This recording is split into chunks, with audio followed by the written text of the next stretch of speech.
자, 안녕하세요. 자, 공중보건 심화를 담당하고 있는 김희영입니다. 일단 수업 들어가기 전에 제 수업이 어떻게 이루어질 건지 조금 설명을 드리고 갈까 해요.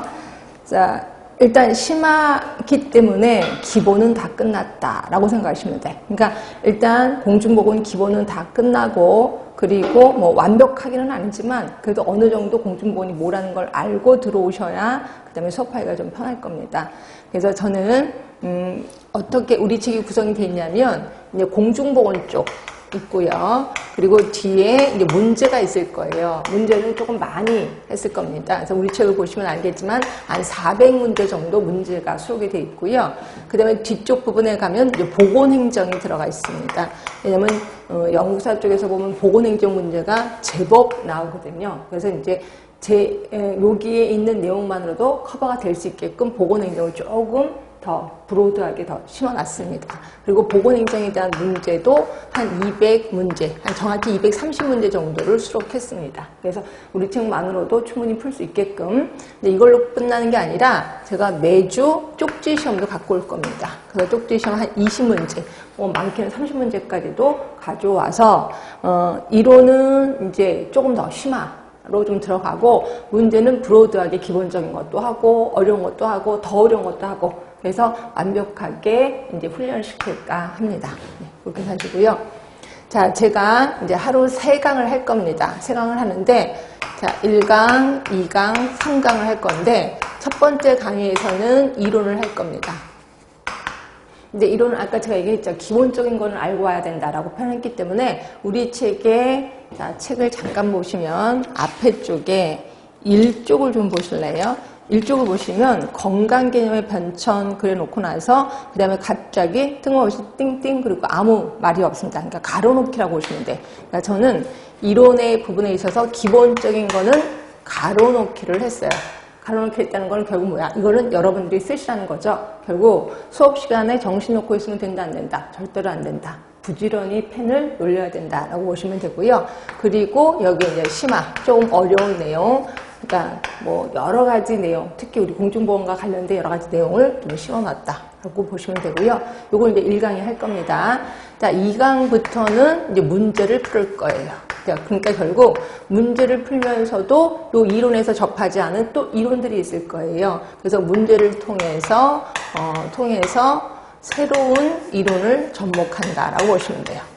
네, 그래서 접목한 걸로 하겠습니다. 3강 역시 문제를 할 겁니다.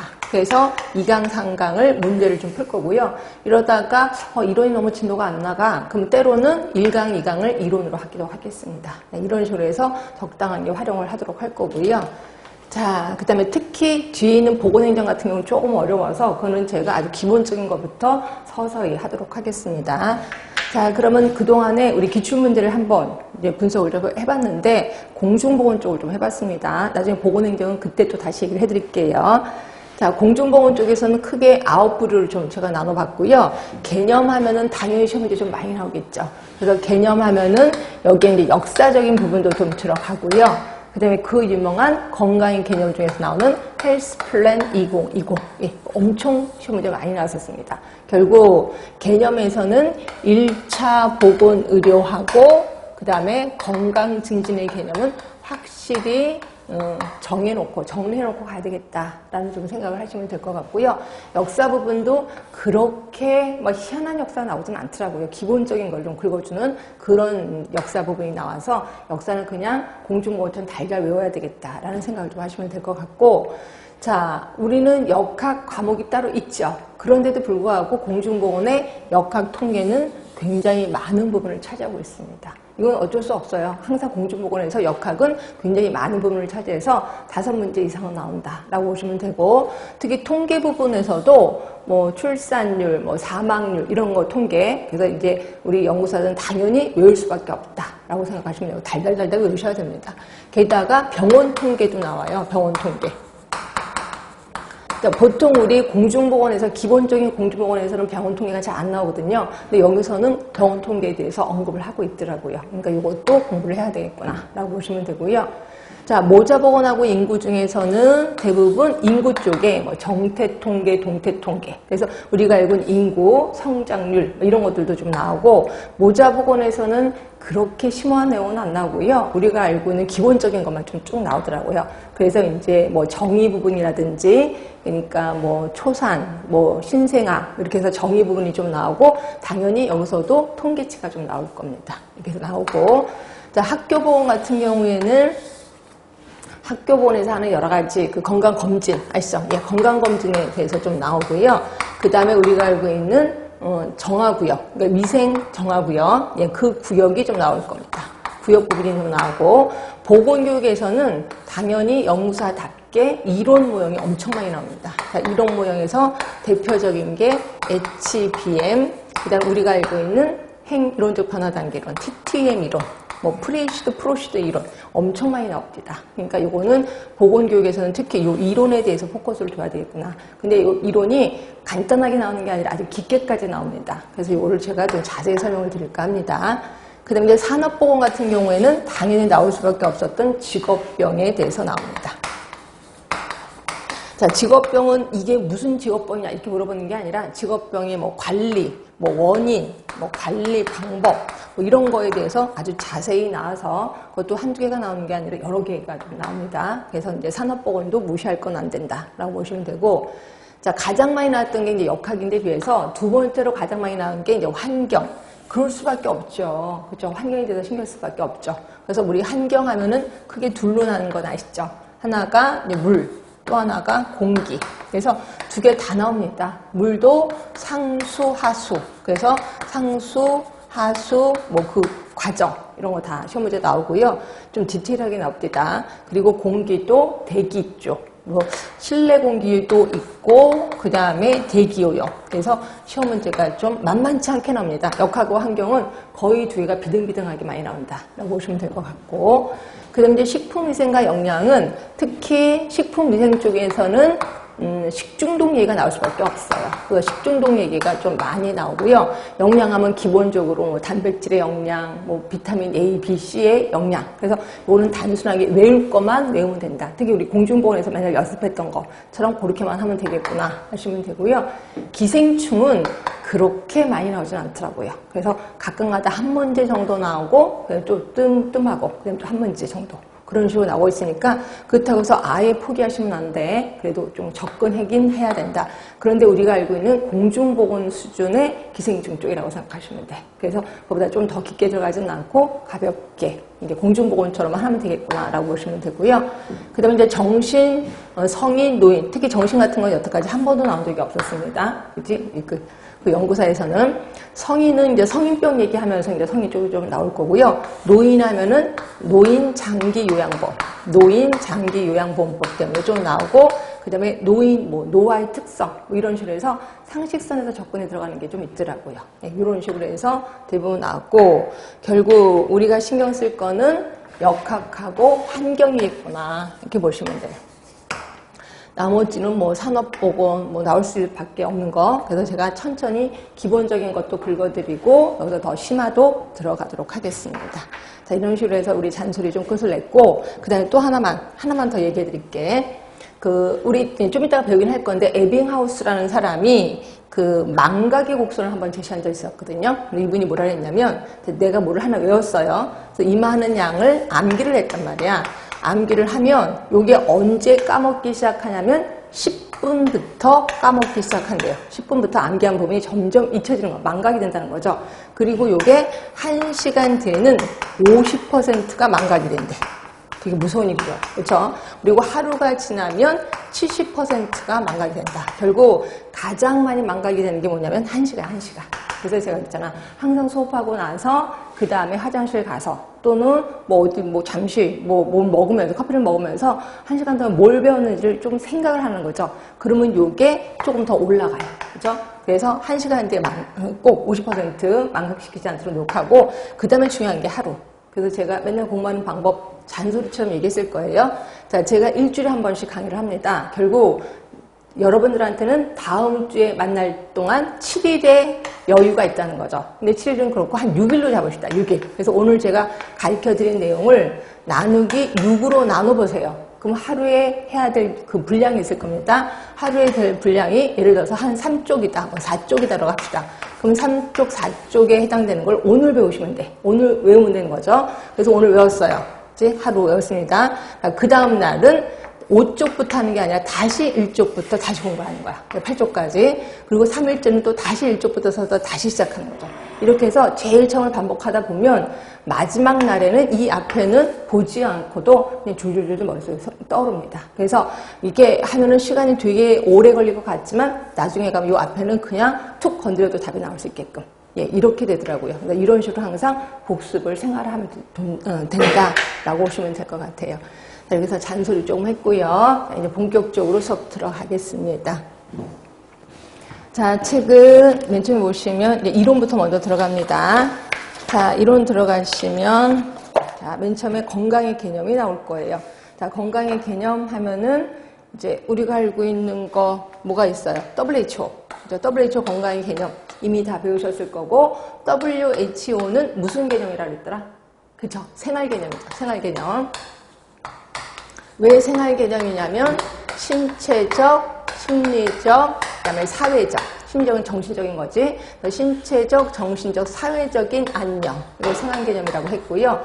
요거 전에가 뭐였었냐면 심신 개념이죠. 심신 개념. 몸과 마음은 하나다. 그렇죠? 그럼 그 전에는요. 그 전에는 신체 개념이죠. 그래서 몸과 마음은 따로따로다. 그래서 심신 이원론이죠. 심신 이원론. 그런데 비해서 심신론은 이거는 심신 이론론이죠. 이론. 몸과 마음 하나야. 그래서 몸이 아프면 마음도 아파. 마음이 아프면 몸도 아프다는 거죠.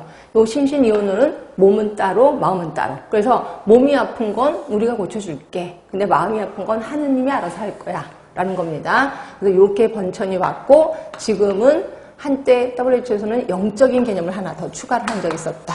라고 배운 적이 있었을 거예요. 그래서 영적 개념. 그러나 추가는 아니고 인주는 되지 않았다. 우리가 또 변했었을 겁니다. 요거.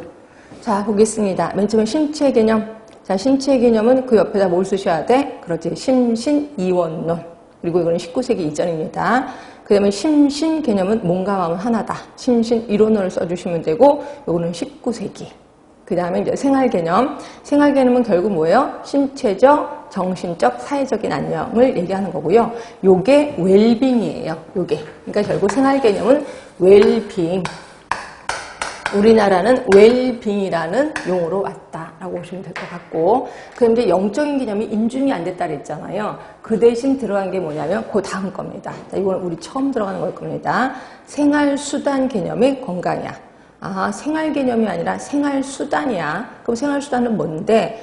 자, WHO의 정의인 웰빙 대신에 웰 밸런스드 라이프예요. 결국 주어진 상황에서 밸런스를 잘 유지해야 된다. 라고 보시면 돼요. 혹시 기억나시나요? 우리 WHO의 건강의 정의가 뭐 3개이긴 하지만 얘 단점이 하나 있었을 거예요. 단점이 뭐였었냐면 너무 추상적이다. 건강의 정의가 너무 추상적이다. 그리고 너무 정적이다 라고 표현했었을 거예요. 그래서 요거에 대해서 반발을 든 사람이 누구예요? 그렇지, 던이라는 사람 기억하실 겁니다. 자, 던이라는 사람은 뭐라 그랬어요? 일직선을 그어놓고 나서 이쪽으로 갈수록 건강하다. 이쪽으로 갈수록 불건강하다. 그래서 건강은 정적인 게 아니야. 왔다 갔다 하는 거야. 하루 중에 왔다 갔다 하는 거야. 라고 하면서 동적인 개념을 제시하죠. 또 다른 말로 연속선 개념을 제시합니다. 연속선 개념. 그러면서 WHO는 너무 정적이야. 그리고 너무 불연속 개념이야. 라고 얘기를 하죠. 그치? 그래서 요거에 대해서 요거의 단점을 보완하고자 나온 게 웰 밸런스드 라이프예요. 그래서 그게 생활수단 개념이라고 보시면 될 거고요.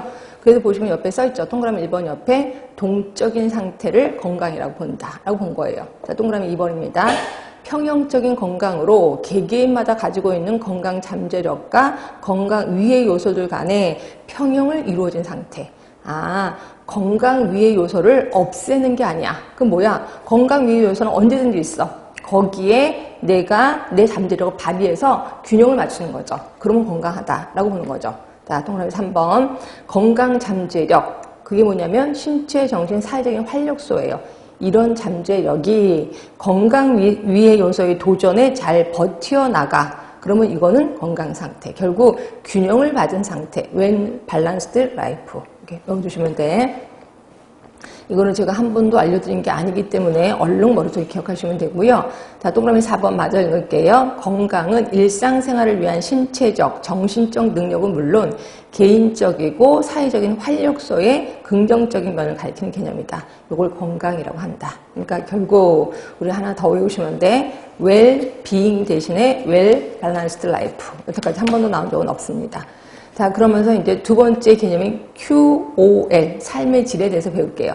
자, 삶의 질을 어디서 많이 배우지 않았어요? 어디서 들어봤던 단어 아니에요? 어디서? 그렇지. 프리시드 프로시드 모형. 기억하시죠? 우리 프리시드 프로시드 모형의 맨 처음 단계가 사회적 진단 단계. 그 밑에 뭐가 있었었냐면 삶의 질이 있었었잖아. 그래서 삶의 질에 영향을 미치는 여러 가지 문제를 찾는 단계. 그러면서 삶의 질이 나온 거예요. 그래서 제가 삶의 질이 뭔지 한번 조사를 해봤습니다. 삶의 질이란 건강 상태, 그리고 결국 기능적으로 불편이 없는 상태, 또는 안녕한 상태, 생활에 만족한 상태, 행복감을 가지는, 그러니까 여러 가지 단어, 이런 단어들을 우리 삶의 질이라고 하는 거고요.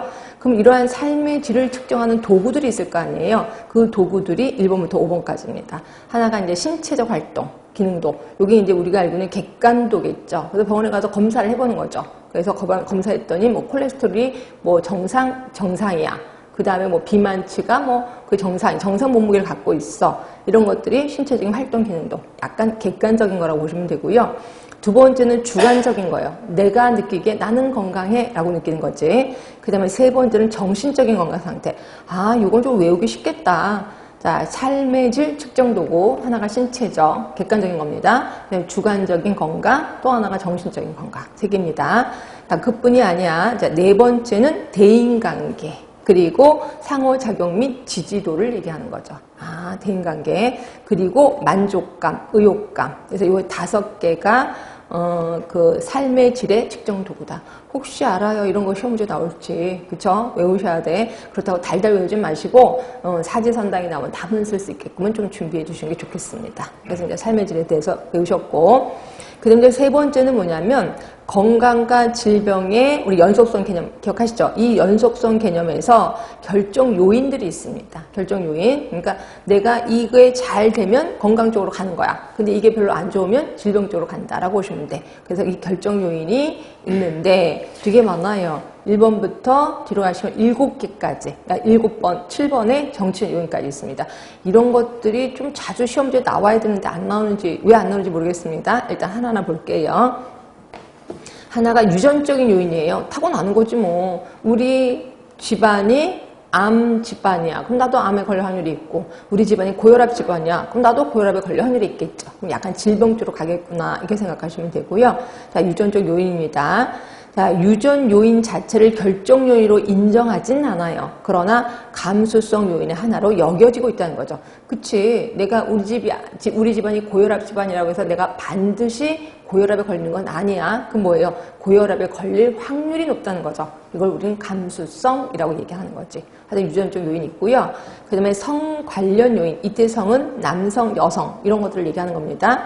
그런데 역시 성 자체를 결정 요인으로 해석하지는 않아요. 그럼 뭐냐면 문화적, 행태적 요인의 차이라는 거죠. 결국 남자들이 자주 하는 어떤 행위들이 있을 거 아니야. 여자들이 자주 하는 행위들이 있을 거 아니야. 그런 행위로 인해서 병에 걸릴 수밖에 없다는 거죠. 하여튼 이게 성 관련 요인. 그래서 보시면 요새는 예전에는 남성들이 막 술도 먹고 이랬는데 요새는 어때? 남성들 하면은 뭐 근육 뭐 이런 것들이 또 사회화 이렇게 일상화됐잖아요. 이러다 보니까 남자들이 운동을 좀 많이 해. 그러면 아 건강 쪽으로 또 흘러가겠구나 이렇게 보시면 돼. 하여튼 이렇게 행태적 요인에 따라서 결정이 된다라고 보시면 되고 자, 세 번째입니다. 사회 경제적 요인이에요.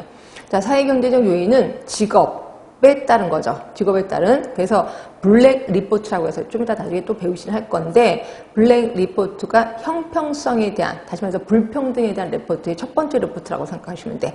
그래서 이 블랙 리포트의 결과 어떻게 나왔냐면 전문직에 비해서 비숙련 육체 노동자가 사망과 이해율이 높다고 나왔다는 거예요. 그러니까 전문직이 있고 그 다음에 육체 노동자가 있어. 누가 더 빨리 죽냐면 육체 노동자가 빨리 죽는 걸 나왔다는 거죠. 그럼 이게 도대체 뭐냐? 돈 있는 사람, 돈 없는 사람 간에 불평등이지 않느냐라고 보는 거죠. 이걸 우리 블랙 리포트라고 하는 거고 이게 상해 경제적 요인이에요. 그래서 우리나라도 요거에 대해서 한번 연구를 한 적이 있었는데요. 되게 재미있는 결과가 나왔습니다. 돈 많은 사람, 돈 없는 사람. 한번 이거는 여러분 상식선에서 좀 알고 계세요. 경제성이 좀 높은 사람과 경제성이 좀 낮은 사람의 남녀 차이가 좀 있어요. 자, 우리 돈 많은 사람들이 담배를 많이 필 것 같아요? 좀 필 것 같아요? 예. 돈 많은 사람들은 남녀를 떠나서 담배를 안 펴요. 그렇죠? 그리고 경제적 수준이 좀 떨어지는 사람들이 담배를 핀다라고 보시면 돼요. 이런 차이가 좀 있는 거고요. 그럼 술은요? 술은 둘 다 똑같이 마셔요. 그런데 돈 많은 사람들이 고급 술을 먹는 거죠. 그리고 돈 없는 사람들은 소주 중에 뭐 약간 좀 이렇게 좀 값싼 술을 좀 먹는다라고 보시면 되고요. 근데 운동 같은 경우는 좀 특이한 현상이 있는데, 자, 남자, 돈 많은 사람이 운동할까요? 돈 없는 사람이 운동할까요? 둘 다 합니다. 둘 다 하는데 운동의 종류가 달라요. 자, 돈 많은 남자들은 대부분 골프 이런 거 치죠. 근데 돈 없는 사람들은 뭐 엿기 들고 그 다음에 뭐 철봉하고 뭐 이런 식의 운동을 좀 합니다. 그럼 여자는요? 여자는 돈 많은 사람 운동합니다. 근데 돈 없는 사람들이 여자는 운동 안 한다라고 보시면 돼요. 항상 이런 식으로 해서 경제적인 것 같고 여러 가지 행태들이 좀 달라진다라고 보시면 돼요. 그래서 이런 거에 대해서 이걸 몽땅 묶어서 사회 경제적 요인이라고 하는 거죠. 그러면 네 번째는 생활습관. 생활습관 하면 우리가 알고는 라논드 기억하실 겁니다. 생활습관이 이 중에서 가장 큰 영향을 미치긴 하겠구나 라고 느끼시면 되고요. 생활습관 몇 %? 그렇죠. 50%. 라논드는 50%라고 얘기를 했고요. 그런데 생활습관 옆에 내적 통제의 외적 통제라는 게 있습니다. 요거는 좀 처음 들어보신 분도 있을 거예요. 자, 내적 통제는 뭐냐면 내가 자신 있어. 나는 똑똑한 사람이야. 그래서 내 몸은 내가 알아서 해. 이게 내적 통제의. 그런데 비해서 외적 통제는 나는 믿을 수가 없어. 나라는 인간은 믿을 만한 구석이 안 돼. 그러니까 남이 하라는 대로 해. 이게 외적 통제입니다. 결국 우리가 병원에 가서 의사가 막 뭐라고 이제 얘기를 하잖아. 이런 거 병원 고치려면 이래야 됩니다. 이래야 됩니다. 라고 해서 의사가 하라는 대로 명령하는 대로 그대로 따르는 사람은 외적 통제의. 그러나 의사가 얘기하는데 말 지지리도 않는 사람. 뭐라 그래요? 내 몸은 내가 알아. 의사가 뭘 어떻게 알아? 이렇게 얘기하는 사람이 내적 통제이라고 보시면 돼. 자, 그러면 밑에 있을 겁니다. 담배를 피우고 싶은 욕구와 금연을 하고자 하는 욕구 간의 갈등에서 자, 금연구역을 설정했어요. 자, 요거는 뭐를 부각시킨 걸까? 금연구역 설정한 거. 그렇지. 외적 통제를 부각시킨 거지.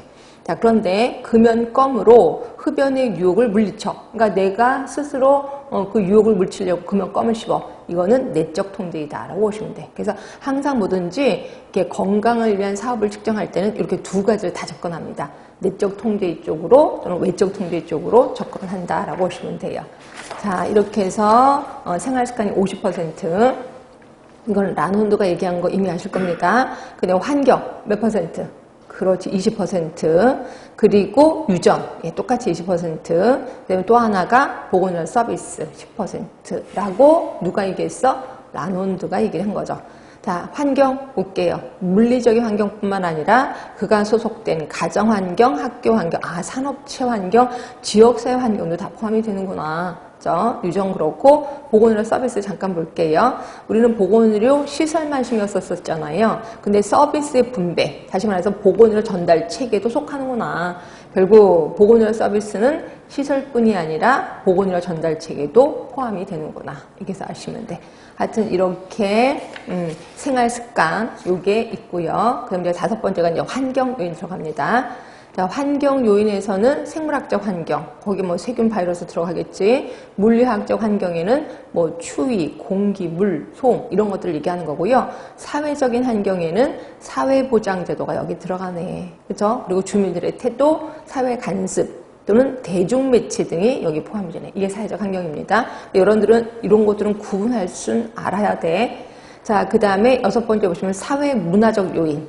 있고 정치적 요인도 관여를 한대요. 정치적 요인을 봤더니 이런 거네. 사회보장제도, 의료보험제도와 직접적으로 연결된다는 거죠. 보건의료 정책이. 맞지? 그래서 국민들의 건강질병이 중요한 결정 요인으로 작용한다는 거죠. 이렇게 해서 모두 7가지가 결정 요인이 된다. 이런 거는 달달 외우기도 그렇고 이게 사지선다에 나오면 답은 쓸 수 있게끔 좀 하셔야 되는데 우리 다시 한번 얘기할게요. 다시 한 번만 볼게요. 자, 건강질병 현상의 결정 요인, 유전적 요인, 그 다음에 성관련, 그 다음에 사회경제적 요인, 생활습관. 이 중에서 제일 큰 건 생활습관일 겁니다. 그리고 환경 요인, 그 다음에 사회문화적 요인, 정치적 요인이라고 보시면 돼. 사회문화적 요인, 그치? 사회문화적 요인하고 사회경제적 요인하고 좀 다른 겁니다. 사회문화적 하면 문화 쪽이고요. 사회경제적 요인은 경제 쪽입니다. 그래서 두 개가 같은 사회니까 똑같다라고 생각하시면 안 돼. 하여튼 7가지가 결정 요인이다라고 보시면 될 것 같아요. 그 박스 안에 잠깐만 볼게요.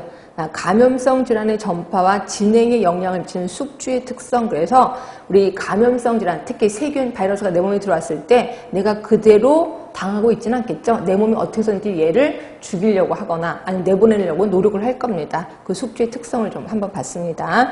일단 생활 행태, 생물학적 요인, 일반적인 방어 기전, 특별 방어 기전, 면역 이런 것들에 대해서 낱말 뜻풀이라고 보시면 될 것 같아. 생활 행태 요인이 병인과의 접촉을 억제하거나 용이하게 하는 요소래요. 결국 내가 손을 자주 씻는 사람이야. 그러면 이거는 병인과의 접촉을 억제하는 거죠. 근데 내가 손을 잘 안 씻는 사람이야. 화장실 갔다 와도 그냥 그렇게 하고 뭐 먹을 때도 손 여기 2개만 딱 씻고 그냥 먹는 사람. 이런 사람이 있습니다. 그러면 병인과의 접촉을 용이하게 하는 행위를 갖고 있겠죠. 그렇죠? 이런 것들 보는 거고. 그 다음에 생물학적 요인은 숙주의 저항력을 감소시키거나 증가시키는 요소. 결국 연령이 어릴수록 저항력은 높아지겠죠. 근데 나이가 많을수록 저항력은 점점 감소가 되는구나 아실 거고요. 그 다음에 여성, 남성. 그래서 여성에게 자주 오는 병이 있고 남성에게 자주 오는 병이 있을 겁니다. 그럼 거기에 자주 오지 않는 거는 그만큼 내가 강인하구나 이렇게 생각하시면 되고요. 종족도 그렇고 전반적인 건강 수준, 영양 섭취, 면역 반응 이런 것들이 생물학적 요인이라고 보시면 되고요. 자, 일반적인 방어 기전이 숙주, 병원체가 우리 몸에 들어왔을 때 이걸 막아주는 외부의 보호 역할을 하는 거. 예를 들어 피부도 있고 우리 코도 있습니다. 코? 무슨 소리야?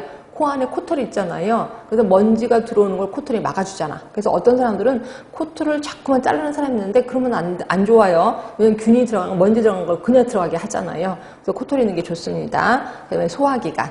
소화기관 하면 특히 위에 끼요. 그래서 우리가 혹시 모르고 음식 안에 균이 있는 걸 먹었어. 근데 내 위에 있는 위액이 산성이잖아요. 그래서 그 균을 죽이기도 한다는 거죠. 하여튼 이런 것들은 모두 일반적인 방어기전이라고 하는 거고요. 그 다음 4번째는 특별 방어기전. 그래서 병원체와 싸워 파괴하는 비특이성 염증 반응. 비특이성이라는 거는 일반적이라는 거죠. 일반적인 염증 반응. 그래서 우리 가끔 가다가 뭐 손에 이렇게 염증이 생겼어. 그럼 염증이 생겼네. 이건 뭐예요? 지금 균이 들어왔고 그 균과 싸워서 죽은 군인이라고 생각하시면 돼. 결국 염증은 무조건 나쁜 건 아니에요. 아, 내 몸이 지금 이인 상태구나 라고 보시면 돼요. 그래서 이러한 거를 특별 방어 기전이라고 하는 거고요. 그래서 이제 면역. 그래서 이거는 어떤 병원체가 들어왔어. 그럼 내 몸에 면역을 생성하게 하는 거죠. 하여튼 이런 걸로 그러니까 우리 몸은 외부와의 그 균하고 싸우고 있다라고 보시면 돼. 그래서 이런 것들도 그냥 원래는 상식입니다. 이런 게. 근데 여러분들은 상식이 없을까 봐서 한번 제가 낱말 뜻풀이를 좀 했었다라고 보시면 되고요.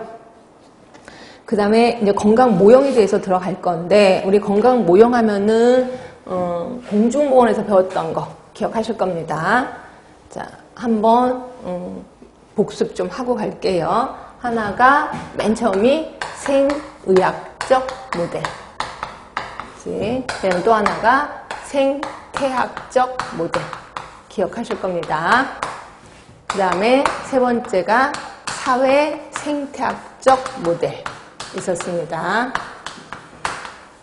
그 다음이 총체적 모델. 자, 생의학적 모델은 뭐와 뭐의 관계예요? 숙주와 병인, 병원체 간의 관계다. 결국 숙주 안에 병원체가 들어가면 병이 생겨. 그렇지만 나가면 건강해져. 그러면서 여기에서는 심신이원론을 주장하는 거죠. 이게 생리학적. 생태학적 하면은 얘는 모르면 말도 안 되는 거지. 숙주, 병원체, 환경. 그래서 환경이 하나 더 들어갔고, 이 중에서 가장 중요한 건 환경이다. 라고 하면서 얘도 아예 지렛대를 만들었죠. 이걸 우리 생태학적 모형이라고 했고요. 사회 생태학적 모형 하면 숙주. 그대로 내려옵니다. 그리고 병원체하고 환경을 묶어서 뭘로 내려와? 환경. 그 다음에 개인 행태. 그래서 개인 행태에 따라 병이 생기기도 하고 안 생기고 산다. 요 세 개 중에 가장 중요한 거는 당연히 개인 행태라고 본 거죠. 자, 총체적 모델은 숙주가 인체 생리라고 내려왔을 거예요. 인체 생리. 그리고 환경 그대로 환경으로 내려왔고, 개인 행태가 그렇지 생활 습관이라는 이름으로 내려왔을 거예요. 그다음에 또 하나 생긴 게 보건의료 시스템. 그래서 라논드가 얘기한 거랑 거의 일맥상통하다라고 표현했고, 근데 라논드랑 다른 점은 얘가 우선순위가 다르다라고 했죠. 가장 중요한 게 1순위가 얘, 그다음에 2순위가 인체 생리, 환경이 3순위, 얘가 4순위다라고 표현했었을 거예요. 근데 아까 라논드는 요 두 개를 똑같이 봤잖아요. 근데 총체적 모델은 좀 다르게 봤다. 자, 요겁니다. 일단 복습하고 여기서 조금 더 깊게 들어가는 겁니다. 자, 볼게요. 책으로. 자, 생의학적 모델입니다. 정신과 신체의 이원성, 일명 신신이원론에서부터 출발을 했다. 자, 그러면서 여기 이 모형에서 쓰는 단어들이 있습니다. 이게 뭐냐면 생물학적 일탈 상태야. 자, 생물학적 일탈 상태는 뭐냐면 질병을 생물학적으로 정상인 상태에서 벗어난 것을 규정한 거야. 그러니까 정상이고 정상에서 벗어나면 나는 아픈 거야. 그래서 이걸 뭐라고 하냐면 생물학적 일탈 상태라고 하는 거야. 그럼 어떻게 해야 돼요? 일탈을 빨리 제 자리로 옮겨놔야 되겠지. 하여튼 일탈 상태라고 얘기를 했고, 그다음에 특정 병인론. 자, 특정 병인설은 뭐냐면 희한하게 결핵균이 내 몸에 들어와. 그럼 나 뭐 걸리죠? 결핵이 걸려. 신기하지 않아요? 콜레라 걸릴 수도 있잖아. 근데 꼭 결핵이 걸립니다. 이거를 우리 특정 병인설이라고 하는 거죠. 그 다음에 질병의 보편성이야. 자, 이거는 뭐냐면 질병은 모든 인류에게 보편적이다. 결국 돈 많다고 해서 이 균이 어쩌서 돈 많은 사람이야 들어가지 말아야지 이러지 않는다는 거죠. 그래서 모든 인간에게는 다 똑같이 질병이 생길 수도 있다. 이게 질병의 보편성이에요. 자, 그다음에 과학적 중립성. 그러니까 지금 생의학적 모형에서 쓰는 단어들을 좀 설명하고 있습니다. 자, 과학적 중립성은 뭐냐면 의학은 신체와 질병을 객관적으로 관찰하며 과학적으로 중립적 자세를 취하는 것으로 주장한다. 자, 그러나 현실에서는 의학은 정립적이기보다는 사회, 정치적, 문화적 요인의 영향을 받고 작동한다. 이게 뭔 소리냐면요. 자, 사람 몸에 균이 들어가. 그럼 질병이 생긴 거야.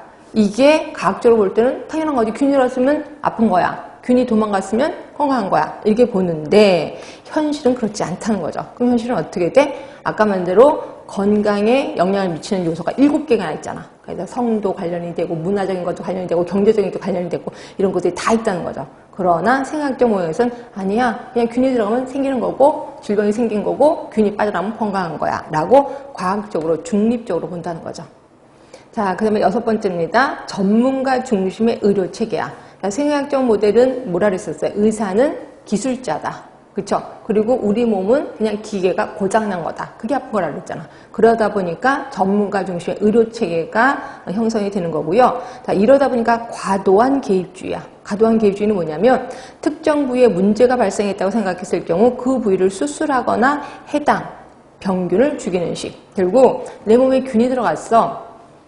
그럼 균이 들어갔잖아요. 그럼 내 몸이 아까 그랬잖아. 내 몸이 능력이 있단 말이야. 얘를 어떻게 해서든지 이렇게 바깥으로 빼내거든요. 근데 그걸 기다리지 못하는 거야. 그럼 어떻게 해? 우리 의학적으로는 약을 주는 거죠. 그치? 약을 주고 얘를 죽게 한다거나 이렇게 약간 오바를 한다는 거죠. 이거를 과도한 개입주의라고 하는 거예요. 근데 예전에 보면은요, 이게 병원이 활발하게 되지 않았을 때는 내 몸이 어떻게 해서든지 버텨요. 물론 시간은 오래 걸리겠지. 그리고 물론 숙주가 많이 아프겠지. 그래도 시간이 흐르면 저절로 나아진다라고 하는 거야. 근데 이제는 어때? 그거 기다릴 시간 없어. 약 주고 빨리 나아야 돼. 이걸 우리 과도한 개입주의라고 하는 거고요.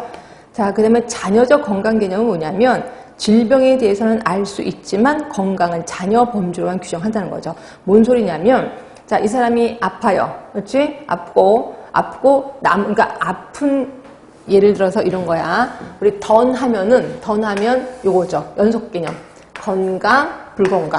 그러니까 이러다 보니까 어떤 게 건강이고 어떤 게 불건강인지 모른다는 거죠. 자, 그런데 비해서, 자, 요거는 뭐냐면 딱 이분류 됐어. 이분법이야. 얘가 건강해, 얘는 불건강한 거야. 얘가 아파, 얘는 건강한 거야. 이걸 자녀적인 건강 개념이라고 보시면 돼. 아프지 않는 게 모두 건강이야. 근데 비해서 여기는 아니죠. 이쪽으로 할수록 건강한 거고, 이쪽으로 할수록 불건강하고. 그래서 불건강 안에도 건강이 좀 섞여 있는 거죠. 그죠? 이분법적 사고가 아니지. 그런데 비해서 생의학적 개념은 이분법적 사고. 이걸 우린 자녀적 건강 개념이라고 하는구나. 그래서 조금 단어들이 낯설면 외우실 수밖에 없습니다. 하여튼 이걸 주장했습니다. 자, 역학적 모형 하면 우리가 알고 있는 생태학적 모형. 그래서 생태학적 모형은 제가 아까 얘기한 것처럼 숙주, 병원체 또는 병인, 환경 간의 관계다. 예, 거기다 옆에다 써주시면 될 것 같고요. 그다음에 사회생태학적 모형 하면은 숙주, 환경, 개인 행태. 그다음에 이제 전인적 모형이 우리가 알고 있는 총체적 모형이에요. 그래서 요게 이제 전인적 모형, 요거 인체 생리, 환경, 생활 습관, 보건 시스템. 이걸 우리 총체적 모델이라고도 하고 전인적 모형이라고도 한다라고 보시면 돼요. 그래서 똑같은 말은 얼른 외워두시고 하나 더 새로운 거 배울 겁니다. 거기 보시면 웰리스 모형이라고 있습니다. 이거 새로 배우는 겁니다. 자, 웰리스는 던에 의해 아까 연속성 개념 기억하시죠? 던에 의해 처음 소개된 개념으로 그는 웰리스를 개인의 생활 환경 내에서 각자의 가능한 잠재력을 극대화하는 통합된 기능 수단. 결국 내가 생활하는 곳에서 내 능력을 100% 발휘해. 그럼 나는 건강하는 거. 이거를 우리는 웰리스라고 표현을 했다는 거죠. 자, 동그라미 2번입니다. 웰리스 모형에서 건강은 충만하고 유익하고 창조적인 생활을 영위하기 위한 개인의 이상적인 상태. 라고 표현했고 건강의 예비적인 준비 상태인 불건강을 극복하기 위한 힘과 능력. 아, 불건강을 극복하기 위한 힘과 능력을 또 웰리스라고도 했구나. 자, 세 번째입니다. 상위 수준의 웰리스는 개인의 고차원적인 기능을 하고 미래와 개인의 잠재력에 대해서 긍정적인 시각을 갖고 있대요. 그 나머지는 읽어보시면 될 것 같고. 자, 동그라미 4번입니다. 건강은 단순히 질병이 없는 것이 아니야. 아까 건강은 단순히 질병이 없는 걸 뭐라고 했지? 그치? 자녀적인 건강 개념이죠. 근데 그게 아니라는 거죠. 그럼 뭐냐? 안녕 상태고 활력이고 작업 능력 그리고 효율 등의 긍정적인 차원을 포괄하는 개념이 웰리스예요. 그치?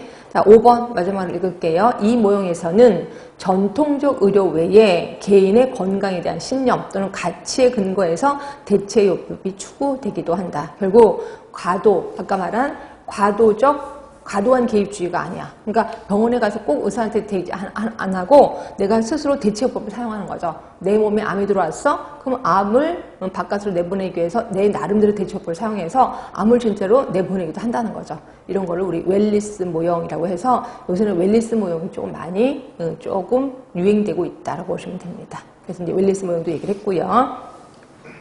그 다음 이제 5번째 보시면, 그러니까 우리는 지금 여기 4가지만 얘기한 게 아니라 마지막 5번째 웰리스 모형에 대해서 얘기를 했다라고 보시면 되고 웰리스 모형은 누가 얘기했어? 예, 던이라는 사람이 얘기한 거야. 던이라는 사람이 얘기를 했고 말 그대로 연속성 개념입니다. 연속성 개념이고 그래서 이렇게 하루 종일 왔다 갔다 한다. 그리고 혹시라도 미래에 다가올 그 병원체에 의해서 병원체가 미래에 내 몸에 들어올 것 같아. 그때를 대비해서 내 몸의 건강 상태를 유지하는 거. 이것도 우리 웰리스 모형이라고 보시면 됩니다. 그래서 우리 5가지 모형에 대해서 배우셨고 특히 이렇게 새로 배운 웰리스 모형 같은 거는 얼른 머릿속에 흡수를 좀 하셔야 됩니다. 자, 그 다음으로 할 게 뭐냐면 포괄적 보건의료. 이거는 공중보건에서 제가 얘기를 좀 많이 했었었는데 우리가 뭐든지 1차 예방 있잖아요. 1차 예방. 자, 우리 1차 예방은 뭐라 그랬어요? 1차 예방은 다시 둘로 나뉘죠? 어떻게? 적극적, 또 하나가 소극적. 그래서 있는 건강을 찾으러 다녀. 그래서 건강 운동을 하고 또 맛있는 보약 같은 거 먹고 이런 걸 우리 적극적 예방이라고 하죠. 그런데 비해서 소극적 예방은 그 병이 무서워서 피하는 행동을 하는 거야. 예를 들어서 자, 폐암 걸리는 거 무서워서 담배 끊었어. 또 위암 걸리는 거 무서워서 매운 거 안 먹어. 이런 것들 소극적 예방. 또는 우리 산업장에서 먼지가 되게 많아. 그럼 이제 마스크를 쓰는 거. 이런 것들이 모두 소극적 예방이라고 표현했고, 요 2개를 1차 예방이라고 했습니다. 자, 그런데 비해서 2차 예방은 조기 검진이죠. 자, 조기 검진에서 조기 발견해서 조기 치료하는 거지. 또는 악화 방지를 위한 치료지. 악화 방지를 위해서 지금 있는 질병을 치료해. 이런 것들을 우리 2차라고 하는 거고요. 그 다음에 3차는 우리가 알고 있는 재활이라고 하는 거죠. 이거를 1차, 2차, 3차 예방 다 들으셨을 거예요. 이걸 몽땅 합한 걸 우리 뭐라 그래? 포괄적 보건의료라고 표현했죠. 그렇죠? 그래서 포괄적 보건의료에 대해서 이미 감은 좀 잡히셨을 거야. 일단 볼게요.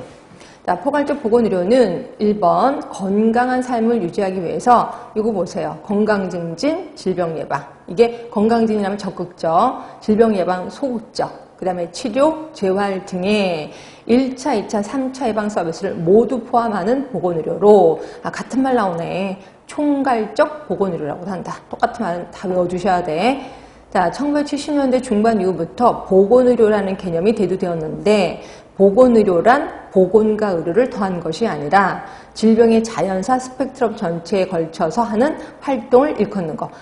보건의료라는 건 보건 플러스 의료가 아니라 전 생애에 걸쳐서 관리하는 것을 보건의료라고 한대요. 그래서 이를 강조해서 총괄적, 포괄적 보건의료라고 한다라고 보시면 돼. 결국 1차, 2차, 3차가 다 합쳐져서 우리는 포괄적 보건의료라고 한다라고 얘기를 한 거예요. 그래서 한번 우리 알고 있는 거 다시 한번 이제 글자로 확인을 해봤고요. 자, 그 다음에 6번, 7번 요 두 개는 좀 묶어두세요. 혹시 기억하시나요? 우리 앤더슨, 공중보건에서 되게 유명하신 앤더슨. 뭐 때문에 유명하더라? 앤더슨 하면은 앤더슨이라는 사람. 두 가지 얘기 때문에 유명하죠. 이 사람은 솔직히 세 가지를 얘기했었어요. 하나가 뭐였었냐면 소, 가, 필요. 자, 소인 요인, 가능 요인, 필요 요인. 이것 때문에 좀 유명하고 또 하나가 건강은 1도, 2도, 3도, 4도, 5도. 그래서 가장 건강한 게 1도. 그렇죠? 그 다음에 조금 많이 확실히 아픈 게 5도. 뭐 이런 식으로 이것도 얘기를 했고 가장 유명한 말이 뭐였었냐면 공중보건은 세 가지 3대 사업이 있다. 뭐 3대 원칙이 있다. 라고 했었던 거 기억하시죠? 이거 모르면 제가 사람도 아니라고 얘기했었습니다. 자, 요 세 가지가 뭐냐면 보건교육. 자, 얘기해 주셔야 돼. 그 다음에 보건행정. 보건행정. 그 다음에 또 하나가 그렇지 보건법규. 요 세 개였었습니다. 이 중에서 가장 효율적인 거는 교육. 그리고 가장 강제적인 거는 법규. 그럼 행정은 뭔데요? 봉사. 라고 얘기했었습니다. 하여튼 앤더슨은 요 세 개를 제시했습니다. 근데 요 세 개만 외우시면 안 돼. 얘는 두 사람이 더 얘기를 했거든요. 그게 책에 있을 겁니다. 자, 6번에 보시면 거기 그 WHO가 얘기한 거야. WHO가 공중보건의 3대 핵심 원칙이 있다. 그래서 제시했는데 참여, 형평, 협동이에요. 일단 제목만 외우셔야 돼. 참여, 형평, 협동. 그래서 외우시고요. 참여는 많은 집단이 참여를 해야 된다는 거죠. 공중보건에. 그렇지? 알고 있을 겁니다. 형평하면 애친슨 보고서에서 사회 경제적 불평등을 극복하는, 즉 형평성을 제고하는 공중보건 정책을 수립해야 된다. 형평성 하면 제가 공중보건에서 맨날 얘기하는 거. 형평성 하면은 필요한 사람에게는 평등하게 해주겠다는 말. 평등하게 해주겠다. 그래서 돈이 없다고 해서 내가 혜택을 못 받으면 안 되겠죠. 필요하다면 다 똑같이 해주겠다는 거죠. 그게 거기 아까 블랙 리포트 얘기했습니다. 애치슨 리포트 또 얘기를 하고 좀 이따 또 나올 겁니다. 형평성에 대해서 또는 불평등에 대해서 얘기한 리포트 벌써 2개 배웠습니다. 블랙 리포트, 그 다음에 애치슨 보고서 리포트. 하여튼 이게 형평. 그 다음에 협동입니다. 협동은 다른 사람들과 함께 일을 하고 파트너십을 구축하는 거. 그래서 가령 정부 간행물을 발견할 때 지방기관들은 해당 지역 주민의 의견을 물어볼 필요가 있다. 지역 주민의 의견을 물어보라는 거예요. 주민이 요구하는 대로 사업을 해야 된다는 거죠. 이걸 우리 협동이라고 하는 거야. 그래서 WHO는 공중보건 사업을 하려면 이게 3대 원칙을 따라야 된다. 참여, 형평, 협동이에요. 외우셔야 돼. 앤더슨처럼. 자, 그런 반면에 미국 한림의학원이라고 있습니다. 여기서도 공중보건을 정의했습니다. 자, 뭐라고 얘기했냐면 거기 보이시죠? 공중보건의 미래라는 레포트를 썼는데요. 여기서 3개를 제시합니다. 그게 뭐냐면 자, 사정을 하라는 거지 뭐. 그리고 나서 정책을 개발해라. 그리고 정책을 항상 처음에는 열심히 해. 그러다가 뒤에 흐지부지 하지 말아라. 질 보장이에요. 자, 3개 외웁시다. 사정, 그 다음에 정책 개발, 질 보장. 자, 그런데 이후 다른 위원회를 통해서 이를 구체화하면서 3대 핵심 요소의 지식 지원을 추가하였다. 그래서 결국 3대 요소 플러스 하나 더 들어가 있는 지식 지원까지. 그래서 이건 아직까지 한 번도 문제 나온 적은 없어. 앤더슨만 엄청 문제 나왔었어요. WHO도 문제 나올 것 같고 미국 한림의학원도 나올 것 같아요. 그래서 사정, 정책개발, 질보정, 지식 지원. 그래서 외워두시면 되고요. 자, 그렇게 해서 우리 3대 원칙 끝났고요. 그럼 이제 역사 얘기를 할까 합니다. 역사 얘기는 우리가 이미 공중에서 배웠기 때문에 앞에 아예 사람 이름을 안 써놨습니다. 그러니까 여러분들 이미 아실 것 같아서 제가 말을 하면 여러분 쓰시든지 아니면 뭐 빈칸으로 비워두시는 것도 매력적이겠죠. 자, 일단 자 볼게. 역할, 의료인의 지위, 보수, 과실.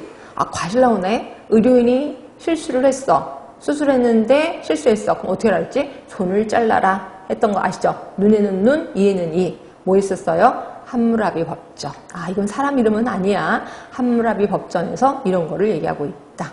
자, 어느 나라지? 고대기에? 그렇지, 메소포타미아 쪽이었었죠. 함무라비 법전입니다. 자, 두 번째, 이건 모르면 절대로 안 되지. 장기설을 제시하는 사람.